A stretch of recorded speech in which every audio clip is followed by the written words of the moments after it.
Bueno, buen día para todas. Vamos entonces ahora sí a entrar en materia con este último tópico de matemáticas del año que vamos a comenzar, digamos, por la primera parte, que es entender cuando hablamos de razón a qué nos referimos. Bueno, entonces, si nos remontamos por allá a los griegos hablaban de la razón como una comparación entre cantidades, ¿cierto? Actualmente, digamos que la definición es parecida, solamente que hay varios tipos y nos vamos a referir solo a uno de esos tipos. Entonces vamos a empezar, entonces no olviden, cuando hablamos de razón hablamos que vamos a comparar dos cantidades, ¿listo? Entonces la razón es una comparación entre cantidades. Vamos a empezar entonces con una situación y vamos a imaginar un papá y una niña, ¿cierto? Y sabemos que el papá tiene 60 años, lo voy a representar aquí, 60 años, y la niña tiene 20. Ya no es tan niña, ¿cierto? Bueno, entonces el papá tiene 60 años y la niña tiene 20. Por cierto, en este tema vamos a utilizar mucho otra vez las barras del método Singapur para que sea mucho más sencillo pues como entenderlo. Entonces, ¿para qué vamos a utilizar esta situación? Para que veamos los dos tipos de comparaciones que podemos hacer. Entonces, la primera comparación entre cantidades que podemos hacer, que no es la que vamos a utilizar porque esa ya la hemos utilizado toda la vida, es una comparación en términos de la diferencia, ¿cierto? Entonces, cuando yo comparo dos cantidades, yo puedo decir, bueno, una es más grande que la otra y una es más grande que la otra por tantas unidades. Entonces, por ejemplo, aquí, ¿cuánto me le falta a la niña para ser igual al papá? Le faltan 40. Entonces, yo, a través de esta comparación, que es a través de diferencia, puedo decir, el papá es 20 años mayor que la niña, ¿cierto? Perdón, 40 años mayor que la niña, que su hija, ¿cierto? O puedo decirlo al contrario, la hija es 40 años menor que el papá.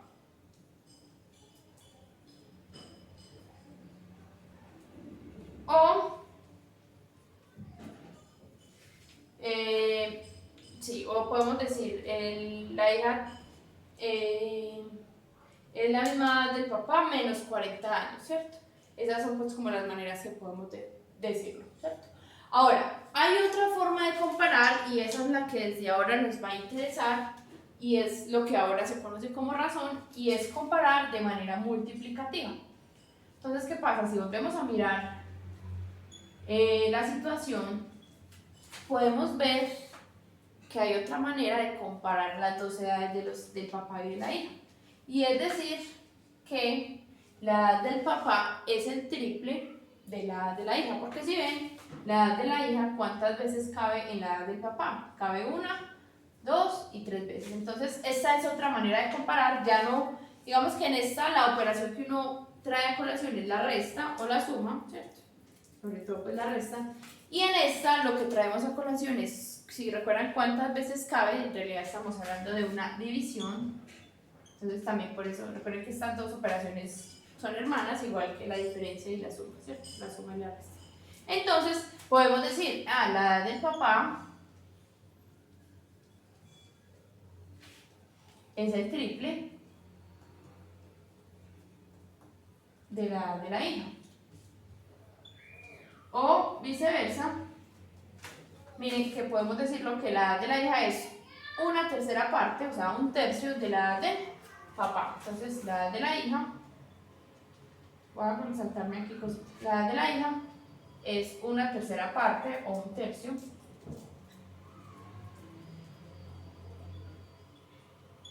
de la edad del papá, ¿cierto? Ahí me salté cositas, pero entonces esa es la idea. Entonces, para los griegos, estas dos cosas eran una razón, tanto en términos de la suma y la resta como en términos de la multiplicación. ¿Qué pasa? Ahora, actualmente, cuando hablamos de una razón, hablamos de esta solita razón, ¿cierto? De la razón en términos de la multiplicación o en términos de la división. Y es cuando comparamos dos cantidades a través de un cociente, es decir, a través de la división o de la multiplicación. Vamos a ver que hay varias formas de interpretar eso.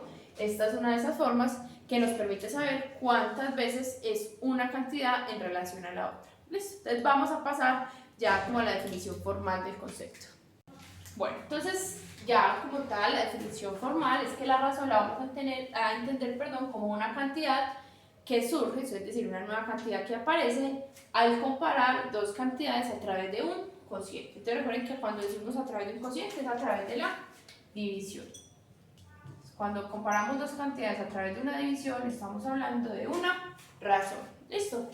¿Cómo se expresa eso entonces? Se expresa como a sobre b, entendiendo que a es un número cualquiera y b es otro número. Entonces, cuando los comparamos por división, lo podemos escribir como lo escribamos como una fracción, aunque aquí hay que tener claridad que una fracción es diferente a una razón. ¿Listo?